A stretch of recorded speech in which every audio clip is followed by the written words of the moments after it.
ಕಾಂಗ್ರೆಸ್ ವಕ್ತಾರ ಎಂ ಲಕ್ಷ್ಮಣ್ ವಿರುದ್ಧ ಸಿಟಿ ರವಿ ಅವರು ಕಿಡಿಕಾರಿದ್ದಾರೆ. ಮಿಸ್ಟರ್ ಲಕ್ಷ್ಮಣ್ ಆರ್ಎಸ್ಎಸ್ ಮೇಲೆ ಆರೋಪ ಮಾಡಿದ್ದಾರೆ.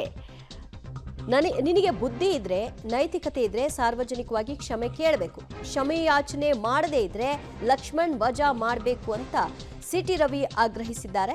ಸುಳ್ಳು ಆರೋಪ ಮಾಡಿದ ಲಕ್ಷ್ಮಣ್ ವಿರುದ್ಧ ಕ್ರಮ ತೆಗೆದುಕೊಳ್ಳಬೇಕು ಅಂತ ಕೂಡ ಒತ್ತಾಯಿಸಿದ್ದಾರೆ. ಕಾಂಗ್ರೆಸ್ ವಕ್ತಾರ ಎಂ ಲಕ್ಷ್ಮಣ್ ವಿರುದ್ಧ ಸಿಟಿ ರವಿ ಅವರು ವಾಗ್ದಾಳಿ ನಡೆಸುವ ಮೂಲಕ ಸುಳ್ಳು ಆರೋಪ ಮಾಡಿದವರ ವಿರುದ್ಧ ಕ್ರಮ ಯಾಕಿಲ್ಲ ಅಂತ ಪ್ರಶ್ನಿಸಿದ್ದಾರೆ.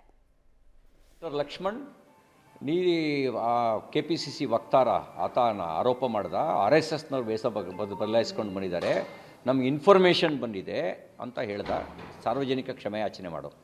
ನಿನಗೆ ಸಾರ್ವಜನಿಕ ಬದ್ಧತೆ ಇದ್ದರೆ, ಸಾರ್ವಜನಿಕ ಮೌಲ್ಯಗಳಿದ್ದರೆ, ನೈತಿಕತೆ ಇದ್ದರೆ,